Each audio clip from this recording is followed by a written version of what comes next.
अस्सलामुअलैकुम and welcome back to my channel learning with Hadiya. आज हम लोग करने वाले हैं ethical issues in psychology PSY 611 का लेसन नंबर 3 एथिकल थीरीज पढ़ेंगे। आज हम लोग के कौन कौन सी एथिकल थीरीज जो है वो हम लोग यूज़ कर सकते हैं। तो सबसे पहले शुरू करने से पहले चैनल को सब्सक्राइब कर दें, लाइक शेयर कमेंट सब कर दिया करें। एथिकल थीरीज क्या हैं कहने के, जो रिसर्चर होता है, जो भी बंदा होता है, उसके लिए बड़ा ज़रूरी होता है कि वो कौन सी एथिकल प्रिंसिपल यूज़ करेगा किसी भी पर्टिकुलर सिचुएशन में। और ये कोई इजी टास्क नहीं होता कि वो कौन सी थ्योरी यूज़ करे, क्योंकि जो थ्योरीज वो यूज़ करेगा उसके ऊपर ही आउटकम बेस्ड होगा। जो भी आउटकम निकलेगा, डिसीजन मेकिंग फाउंडेशन होगी,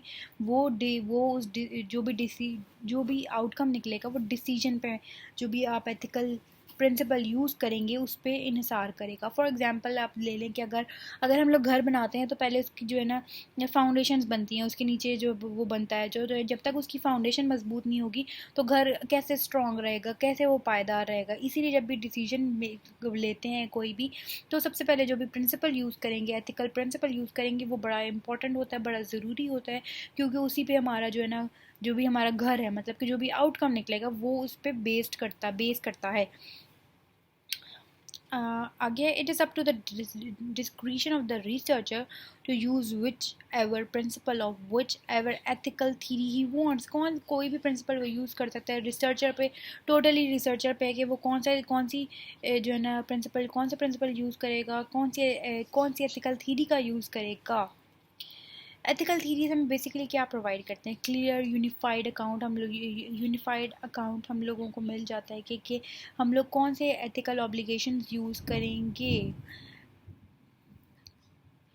they provide part of the decision making foundation. हमें फाउंडेशन बताती है, हमें डिसीजन मेकिंग की ताकत मिलती है हमें कि हम लोग कौन सा डिसीजन अप्लाई करेंगे तो हमारा आउटकम क्या निकलेगा। और इससे जो भी इंडिविजुअल्स है वो गाइडेंस उनको मिलती है। हर एक थीरी का हर एक थीरी जो है ना वो डिफरेंट पॉइंट्स पे एम्फसाइज करती है, उनका डिफरेंट डिसीजन मेकिंग स्टाइल होता है। और a decision rule such as predicting the outcome and the following one's duties to other in order to reach what the individual considered an ethically correct decision। Individual जो भी समझेगा कि ये ethically correct decision होगा तो वो वही लेगा। जो फॉर्म्स ऑफ एथिकल थीरीज कौन सी होती हैं? चार होती हैं। फोर ब्रॉड कैटेगरीज होती हैं। कौन कौन सी है? Dentology, यूटिलरिज्म, rights and virtues. यूटिलरियन ethics पे देख लेते हैं। यूटिलरियन मतलब कि आप यूटिलिटी से याद कर लेंगे। हर मतलब उसकी जो भी बंदा होगा ना वो कहेगा। यूटिलरिज्म एथिकल थीरीज किस पे बेस करती हैं कि जो भी वो आउटकम निकालेगा किसी भी एक्शन का, जो भी कॉन्सिक्वेंस होगा वो ज़्यादा लोगों को बेनिफिट पहुंचेगा, तभी उसको वो एथिकली करेक्ट होगा। ये यूटिलियन सॉरी यूटिलिटेरियन एथिक्स के अंडर फॉल करता है कि ग्रेटर मैसेज पे, ज़्यादा मैसेज को ज़्यादा नंबर पे कोई चीज़ जो है ना ज़्यादा फ़ायदा पहुंचाएगी तो वो इसकी कैटेगरी के अंदर बेस फॉल करेगी। Greater benefit to the most people is the one that is ethically correct. जो मैंने पॉइंट्स हाईलाइट किए हैं वो ही ज़्यादा इंपॉर्टेंट होते हैं, मतलब उन्हीं में ज़्यादा कुछ लिखा होता है, जो ही उसी में से मैं आपको बता रही होती हूँ। The ethical decisions are made based on the consequence of the actions के जो भी उसके consequence क्या होंगे। ज़्यादा लोगों को फ़ायदा पहुँचाएगा तब फिर ही वो देखेंगे ना इसमें कि जितने ज़्यादा लोगों को फ़ायदा पहुँचाया जाएगा उन्हीं को वो ethically correct कहेंगे। Which is why this ethic is known as consequentialism, जिसकी वजह से इसको consequence से निकला है consequentialism। अच्छा, दो डिफरेंट टाइप्स होते हैं यूटिलरिज्म के। एक है एक्ट यूटिलरिज्म, दूसरा है रूल यूटिलरिज्म। एक्ट यूटिलरिज्म में क्या क्या कहते हैं कि जो है ना पर्सन, जो भी बंदा होता है वो वो देखता है कि जो जो मैं डिसीजन लूँगा वो ज़्यादा लोगों को फ़ायदा पहुँचाएगा, रिगार्डलेस के उसकी पर्सनल फीलिंग्स क्या हैं, सोसाइटी के अंदर कौन से लॉज हैं, उनको नहीं देखता वो, बल्कि ज़्यादा लोगों को फ़ायदा पहुँचाएगा, बस वो ये देखता है। उसकी नज़र में उसके जो है ना वो यही होता है। जबकि रूल यूटिलरिज्म, जबकि रूल पे आप बात कर लें तो रूल से ही आपको पता चल जाएगा जस्टिस, फेयरनेस, इक्विटी। तो इसमें जो है ना लॉज को अकाउंट में लिया जाता है और फेयरनेस, जो कि कंसर्न विद फेयरनेस, के इक्वालिटी, फेयरनेस, राइट्स पे लोगों के कंसर्न विद फेयरनेस, अब मैं उर्दू में समझाना नहीं आ रहा, लेकिन जो कि फेयरनेस पे, इक्वालिटी पे इन्हिसार करता है।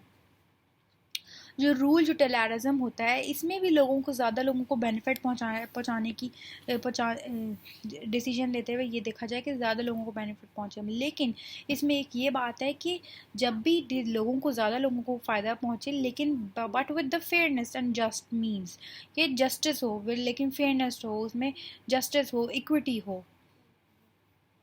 Therefore, added benefits of rule utilitarianism acts are that it values justice, कि वो justice को value करता है। rule utilitarianism justice को बड़ा, वो उसको worth कहते हैं कि justice जो है ना उसकी value ज़्यादा है, और ये beneficence भी पहुंचाता है at the same time, justice भी beneficence भी ज़्यादा लोगों को। जैसे हमें पता है कि एडवांटेजेस होते हैं, इसी तरह हर चीज़ के डिसएडवांटेजेस भी होते हैं।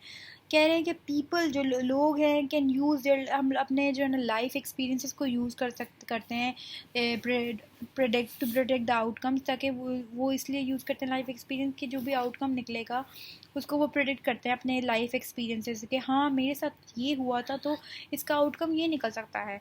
लेकिन इसका मतलब ये नहीं है कि हर कोई जो भी बंदा प्रेडिक्शंस करेगा वो एक्यूरेट होंगी। कभी भी आपकी प्रेडिक्शंस जो है ना वो राइट नहीं हो सकती, कभी राइट होंगी तो कभी रॉन्ग होंगी, ऐसा नहीं हो सकता कि हमेशा ही सही होंगी।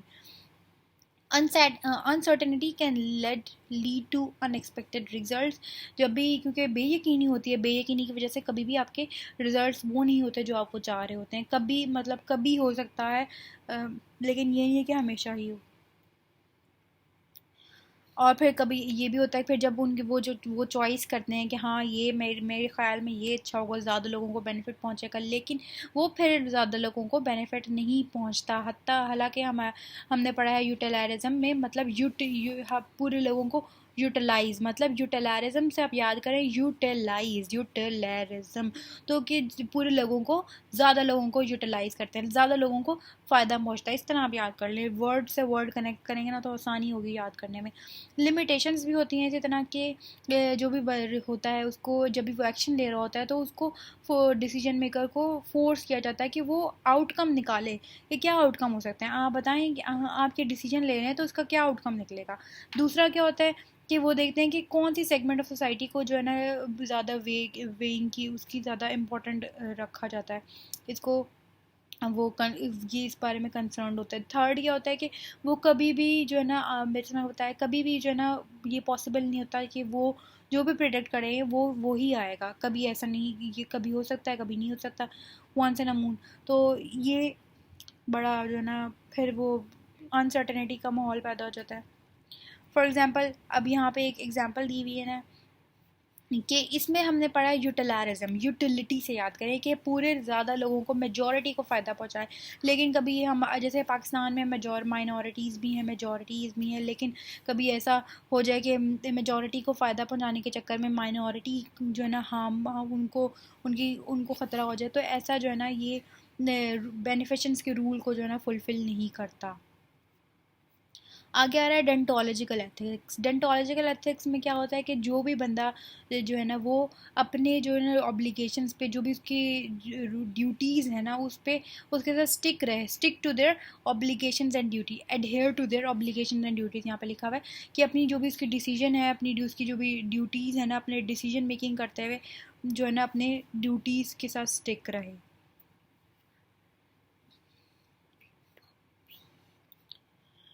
इसमें क्या है कि जो अपनी upholding once duty is what is considered ethically correct, कि जब भी वो कोई डिसीजन मेकिंग के प्ले में आए, जब एथिक्स के प्ले, जब भी डिसीजन मेकिंग की पावर हो उसके पास, तो वो अपनी ड्यूटीज़ को, मतलब अपनी ड्यूटीज़ को कभी भी छोड़े ना, अपनी ड्यूटीज़ को फॉलो करे। The idea suggest that the humans should be treated with dignity, कि इंसानों को डिग्निटी, रिस्पेक्टफुल मैनर में ट्रीट किया जाए, because they have rights. For instance, a deontologist will always keep his promise, कि जो भी डेंटोलॉजिस्ट होगा वो अपने प्रोमिस रखेगा अपने दोस्त के साथ, एंड और अपने लॉ को भी फॉलो करेगा, and will follow the law, और कंसिस्टेंट डिसीजंस बनाएगा। जो भी डेंटोलॉजिकल थ्योरी फॉलो करेगा। लिमिटेशंस क्या है, लेकिन इसमें फ्लॉज भी हैं, हर किसी में फ्लॉज भी हैं। तो फ्लॉज क्या हैं? There is no agreement, rational और logical basis for the principles involve in deciding about an individual duties, कि कोई भी एग्रीमेंट नहीं होता सोचे समझे सोच के या लॉजिकल बेसिस पे फॉर द प्रिंसिपल, जो भी प्रिंसिपल इन्वॉल्व होते हैं डिसीजन मेकिंग में। सेकंड क्या है कि जो पर्सनस की ड्यूटीज़ होते हैं ना, कभी कभार कुछ ऐसे इंपॉर्टेंट इश्यूज होते हैं कि जिसमें जो है ना इंसान की ड्यूटीज़ होती हैं वो कन्फ्लिक्ट में आ जाती हैं। और ये चैलेंजेस कुछ ऐसे हैं जो कि कंसीडर इनको किया जाए जब आप किसी भी एथिकल सिस्टम में जो है ना रिलाई कर रहे हैं। थर्ड क्या है? Is the implication of making a right choice that has bad consequence, कि कोई भी जब आप राइट चॉइस जो है ना इम्प्लीकेट मतलब implication of making right choice, जब भी आप राइट चॉइस कर रहे हो और उसका जो नतीजा है ना वो गलत आ जाए।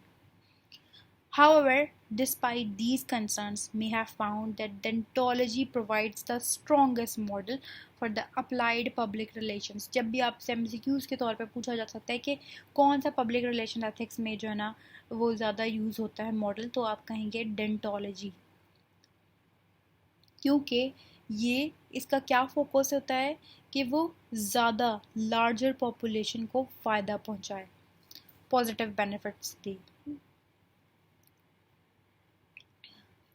A key thought in this concept is the assumption that there needs to be some objective models. Objective models कौन से होने चाहिए? जो भी प्रोफेशनल हो वो किस पे ऑर्डर करे?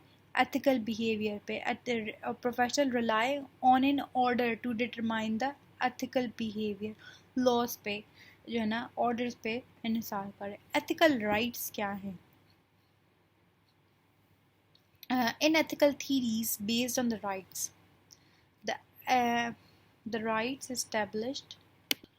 अच्छा, कह रहे हैं जो एथिकल थीरीज होती हैं जो कि एथिकल राइट्स पे जो कि राइट्स पे निसार होती हैं, जो कि राइट्स कौन से होते हैं जो कि सोसाइटी ने उनको बनाया होता है और उनको प्रोटेक्ट भी सोसाइटी करती है और उनको हाईएस्ट प्रायोरिटी भी सोसाइटी दे रही होती है। A basic difference exists in the application of different rights, लेकिन क्या होता है कि जब उसको अप्लाई किया जाता है बेसिक डिफरेंस एग्जिस्ट, कोई थोड़ा सा ना बेसिक डिफरेंस उनमें एग्जिस्ट करता है जब उसको उनको अप्लाई करते हुए डिफरेंट राइट्स को। ह्यूमन राइट्स हो सकते हैं, एनिमल राइट्स हो सकते हैं, डिफरेंट कल्चर्स में जब भी आप उसको अप्लाई करते हैं तो उसमें ना उसकी एप्लीकेशन में जो है ना डिफरेंस होता है। राइट्स को एथिकली करेक्ट भी कहा जाता है and valid since a large population endorses them, क्योंकि लार्ज पॉपुलेशन उसको कहती है कि हाँ ये ठीक लॉज हैं, ठीक राइट्स हैं। क्यों देयरफॉर ये बड़ा इम्पॉर्टेंट है कि इसको कंसीडर किया जाए कि कैसे लोग राइट्स को देखते हैं, कि जो भी राइट्स हैं उनको लोग कैसे देखते हैं और सोसाइटी उसको कैसे प्रैक्टिस करती है अपनी के कैसे उसको प्रैक्टिस किया जाता है सोसाइटी में, किसी भी पर्टिकुलर सोसाइटी में। Individuals may also bestow rights upon others if they have ability and resources to. For example, a person may say that her friend may borrow her laptop for the afternoon. Example इसमें दे रहे हैं कि जो एक इंसान है वो कह रहा है कि जो है ना मेरा फ्रेंड मुझसे दोपहर में या शाम में जो है ना मुझसे लैपटॉप ले, और फ्रेंड ने भी उसको एबिलिटी दे दी कि आप मुझसे लैपटॉप ले सकती हैं क्योंकि आपके पास राइट है कि आप लैपटॉप लें आफ्टरनून।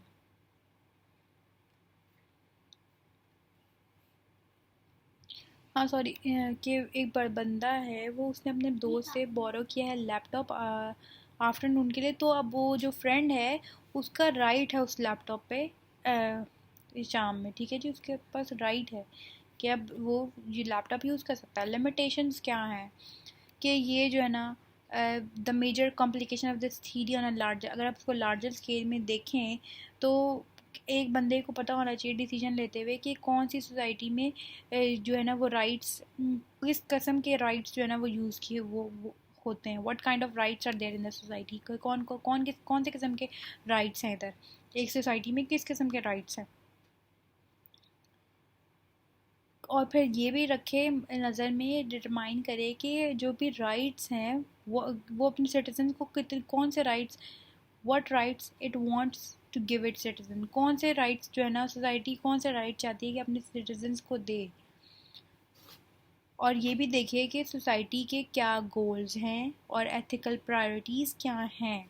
थर्ड में वो देखे कि it is very hard to identify who should determine the role के रूल्स, के किसको रूल्स को डिटरमाइन करना चाहिए, किसे, हु शुड डिटरमाइन, कौन बताएगा, who should determine the rules and principles of the moral behaviour.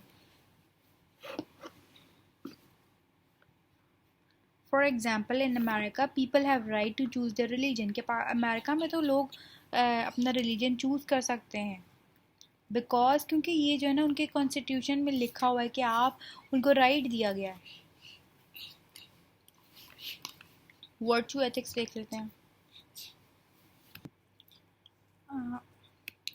उसके बाद आए हैं वर्चू एथिक्स। बीच में मैंने पॉज कर लिया था तो कोई काम आ गया था।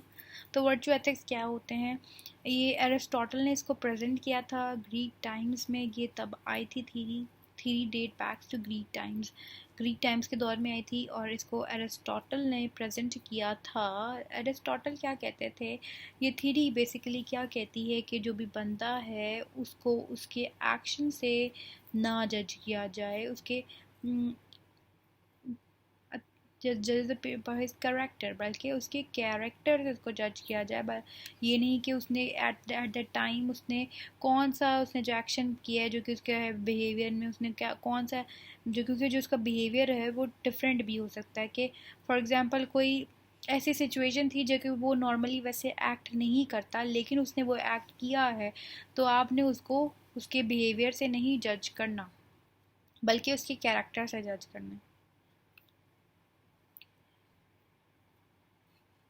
लिमिटेशंस इसकी क्या है, इसमें बस एग्जांपल्स हैं, इसमें कुछ इतना नहीं है। बस इसका आपने वर्चुअल एथिक्स से यही बस ये याद रखना है कि इसको एरिस्टोटल ने प्रेजेंट किया था, ग्रीक टाइम्स में प्रेजेंट किया था, और इसमें उसने ये कहा था कि जब भी आप बंदे को जज करें तो उसके कैरेक्टर से जज करें, ये नहीं कि आपने उसके एक्शन से जज किया है, जज करें, क्योंकि जो एक्शन है उसका वो उसके नॉर्मल बिहेवियर से चेंज भी हो सकता है किसी ऐसे पर्टिकुलर सिचुएशन में, जैसे कि वो नॉर्मली वैसे बिहेव ना करता हो लेकिन उसने उस सिचुएशन में वैसे बिहेव किया, तो आपने उसको एक्शन से नहीं जज करना।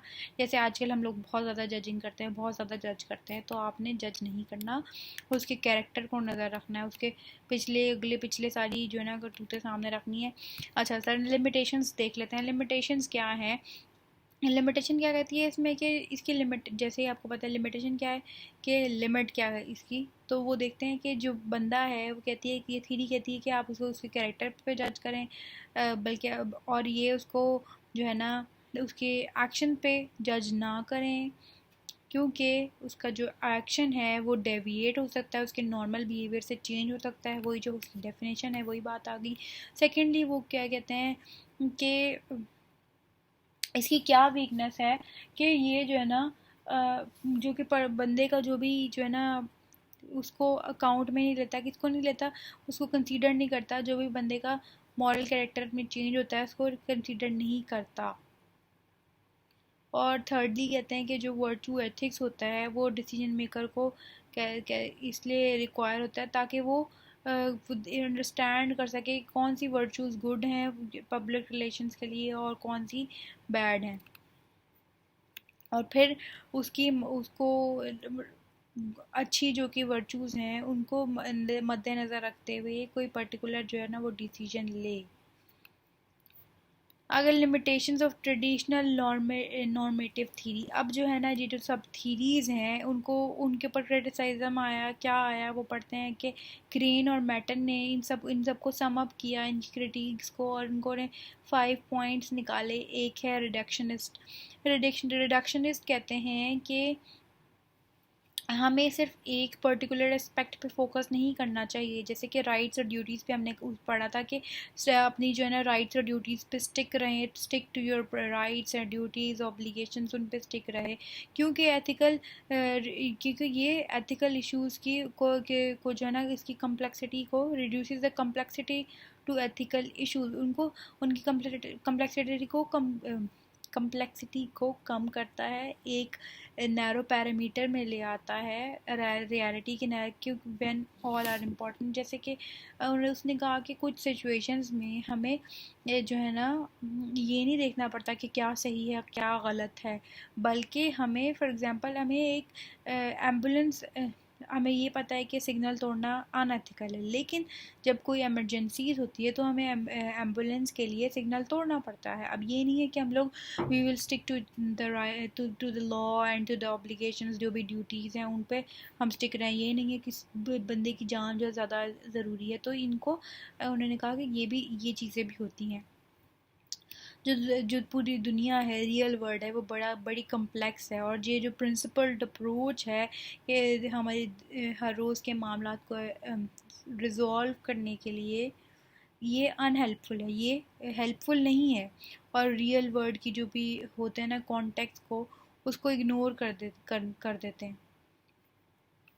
It can be said that who are we to decide, ये भी कहा जा सकता है हम कौन है कि डिसाइड करें कि दूसरा बंदा क्या बिलीव करता है, उसका जो बिलीव है वो सही है या गलत है, हम कौन हो सकते हैं डिसाइड करने के लिए। और हम लोग कैसे डिसाइड करें इन दोनों में कि वो सही है कि गलत है। ह्यूमन जो है ऑटोनॉमस हैं, और वो अपने डिसीजंस खुद ले सकते हैं, और जो भी प्रिंसिपल हैं और जो भी उनकी एप्लीकेशंस हैं वो सजेस्ट करती हैं जो भी एथिकल डायलेमास हैं can be solve by living by given set of rules. कुछ रूल्स होते हैं उनके ऊपर उनको यूज़ करके आप जो है ना जी सकते हैं। Whereas true decision making requires high involvement of individuals, जो कि ट्रू डिसीजनशिप है, हाई इंडिविजुअल्स की इन्वॉल्वमेंट होनी चाहिए और ओनरशिप होनी चाहिए through using their own discretion and judgement. अपनी जजमेंट और उनकी अपनी ऑनरशिप होनी चाहिए अंदर। The principle are enunciated and in a personal context in which decision making becomes formulaic and human relations in absent।